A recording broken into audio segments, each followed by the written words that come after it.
Hey yo, what's going on though? Solo here and welcome back to my story mode. You've seen the title, you've seen the thumbnail, you already have a little bit of an idea of what we're going to be talking about today. If you know me, you already know that one of my favorite genres of all time is RPGs. So obviously growing up, I delved into a lot of RPGs, whether it be turn-based, action, MMO, you name it. I've gotten down and dirty with a good chunk of them. So clearly it's not hard to see why Pokemon is up there with some of my favorite franchises of all time. However, playing so many RPGs and playing so much Pokemon, I've come to understand that Pokemon as a series does not do a lot of the standard RPG things that it probably should and could do. Hence why with the release of Pokemon Legends, a lot of us were so baffled when we actually got introduced to real side quests in the series, something that the actual mainline series has pretty much almost never done. Pokemon has always had one of, if not the best chance of becoming the greatest RPG franchise of all time if it actually took the proper steps of an RPG. Besides a lot of the other fundamentals that it's been ignoring for a very long time now that we've talked about plenty and that we'll talk about more in the future, having actual interesting NPCs and side quests are one of the things that it's been missing for a very long time now up until this point. With Pokemon Legends taking a step into that realm and actually trying out having some mechanics like this, we've gotten a glimpse of what things could be like in the future. This is another one of those cases with Legends where if in the next game we don't have something like this or better, it's going to be a devastating step back. Now, with the small glimpse that we have gotten of Generation 9, it's already looking very promising. For one thing, the NPCs are actually walking around the town. That is a beautiful step forward, something that we didn't even have in Pokemon Legends. That's great. So it is looking a little hopeful. However, with Pokemon, you can't really walk in with blind optimism with some of these games. Hence why I always like to specify exactly what I would like to see going into these games. So, with everything on the table, why don't we start talking about the NPC and side quest situation in Pokemon Scarlet and Pokemon Violet. Let's start with the most obvious thing. I want some more useful NPCs. Within the Pokemon series, more often than not, we have always had an overabundance of NPCs that had literally nothing important to say whatsoever. And obviously that's totally fine. Every now and again, I love to just talk to the characters that live in a certain town and hear what they have to say regarding certain events that happened within the story, or maybe some other event that's happening around town. It's just nice to have some jib-jab every now and again. It makes things feel a little more alive. However, when I say this is fine, I mean that to an extent. More often than not in this damn series, I'm almost never inclined to talk to a majority of the NPCs because I know for a fact that they have nothing useful or important to say. I would go into a town with about, let's say like 30 NPCs in total, even including the ones in the houses, and only like 3 to 5 of them may have something important to say or maybe an item to give you. That can be excruciatingly painful when you just wasted like 15 minutes going around talking to every NPC when you could have talked to 2 of them, gotten your items, and got the hell out of Dodge. Just saying, bro, you want to make things interesting? To a town, maybe add like 15, maybe 20 NPCs if it even requires that many, and then have at least like 8 to 10 of them say something kind of interesting, or at the very least something that could hint the player towards a certain event or something on their journey. I think it would be safe to have a lot more of these NPCs give little hints and things about maybe things like the whereabouts of Pokemon, maybe an item that they may have seen in the overworld that you wouldn't have been able to notice otherwise. Maybe some NPCs will warn you about some new items that they found in the shop, and maybe some will hint you towards side quests that you may have missed. I'm also very much down for the ones that just give you fun facts about the region and things like that, because those are also nice to have to a certain degree. Just saying, man, I really don't think that it's that hard to make some decent use of your NPCs. Aside from that though, I would really like it if these NPCs had more unique designs too. Now don't get me wrong, I completely understand the copy and paste situation and why it has to happen. It's definitely a time saver that allows you to get more NPCs to fill out an area without having to take up too much time. And that's fine, I get that, because considering the fact that a lot of us end up running past a lot of these NPCs anyway, it'd be kind of a waste to design unique NPCs for every single area. It'd be a waste of time. However, would it kill you guys to at least add the illusion of variety?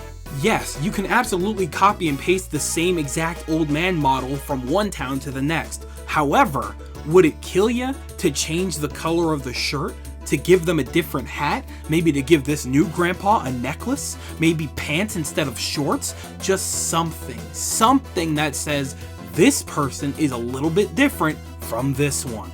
Now that we're in the era of 3AD, I don't think that we should ever feel like we saw the exact same grandpa one town over unless it's the actual exact same character. Give them some clothing items based on the shop that resides in that town. That would make a lot of sense. Hell, they could be utilized as walking advertisements for clothing that you may want in this new store. Just saying, bro, a color change, a new hat, and maybe a jacket can go a long way. Now my next thing is, I really want them to feel more alive this time around. Like we mentioned earlier, they're walking around the cities and towns now, which is a phenomenal first step. However, we already know for a fact that there's gonna be just some NPCs sitting around waiting for you to come up and talk to them. There are very simple solutions to making them just a little bit more lifelike. For example, if they're standing next to another NPC, have them actually talking and interacting with each other, with actual movement in their arms. This is something that's been done plenty of times in the series, but I feel like it should be a lot more prominent and realistic looking this time around. But here's something that they haven't done yet. If there is an NPC standing by themselves, maybe some of them could be on their phones. Remember y'all, this is modern era Pokemon. Rotom phones are 100% a thing right now. When you're waiting for somebody to show up in an area, 9 times out of 10, you're most likely on your phone if you're by yourself. Have them sitting down, scrolling on their Rotom phone. I can't imagine that that would take too much programming. Other than that, I'd like to see some more NPCs just generally interacting with the environment. Have certain NPCs just sitting on steps, maybe one of them is near a railing. If there's some kind of statue in the middle of town, maybe have a tourist NPC taking pictures of it with their Rotom phone. If we're in something like, say, an aquarium for Pokemon, maybe have the kids with their hands on the glass. Turned around, I'm just saying, man, there's so many ways that you guys can do this. The only way to make the world feel alive is to make the people and the Pokemon in that world feel alive. So I'm just asking, don't make them too mindless this time around. Cause now it's just getting awkward with these 3D models just staring off into nothingness. Now moving away from NPCs, I guess we could talk about side quests for a hot second.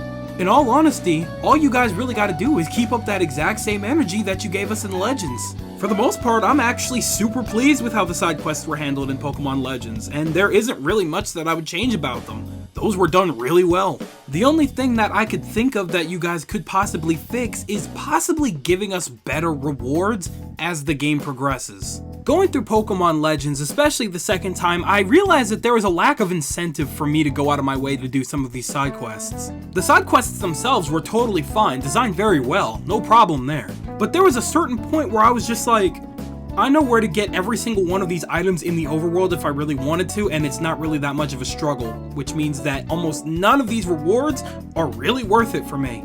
Also, it's been a little while, so I can't remember if they even give you money for doing side quests, but if they do, it's probably not really all that worth it considering that you can earn money stupid easy in this game. Anyhow, my point is, the farther we progress in the game going into Scarlet and Violet, the better the rewards need to be. If I take care of a request for somebody in the late game, I don't want 30 Pokeballs, I want 30 to 50 Ultra Balls. In a similar vein, if there is any kind of crafting or cooking mechanic or something along those lines, I should be rewarded with unique items that could help me build or create something that would be impossible to get otherwise. I mean, that's just an RPG standard to get rewarded with something rare if you go out of your way to do something that's not the main story. There's no way that I should be earning small experience shards when I'm already in the level 60s with my Pokemon team. Come on now. All I want is for these late game quests to feel worth it. At the beginning, it's always a good time, but once you get into the late game, it's much harder to delve the player off the main path. So even if a developer put their heart and soul into a side quest and it was actually really good, really interesting, really well written, there's a lot going on and a very interesting outcome, the player will ignore it if the rewards don't look worth it. So all I'm saying is, when we get into the end game of Pokemon Scarlet and Violet, don't hold back, give us some actually really good items and materials so that we can be inclined to actually check out some of these side quests that you guys developed, because I know you guys wouldn't waste your time if you didn't want to create something decent. In this case, some better Pokeballs and a lot more money is a phenomenal start, but whatever, I guess we'll have to play around with it. All in all, that just about wraps up all of my thoughts regarding the NPCs and side quests going into Generation 9. All in all, it's pretty much exactly what I said earlier. As long as they follow the formula that they built for Pokemon Legends and expand upon it, we shouldn't have any issues. When you have a solid world like Pokemon, it should be so easy to utilize and manipulate so that you can build side quests and things like that around. But apparently it's been a challenge all this time? I don't know.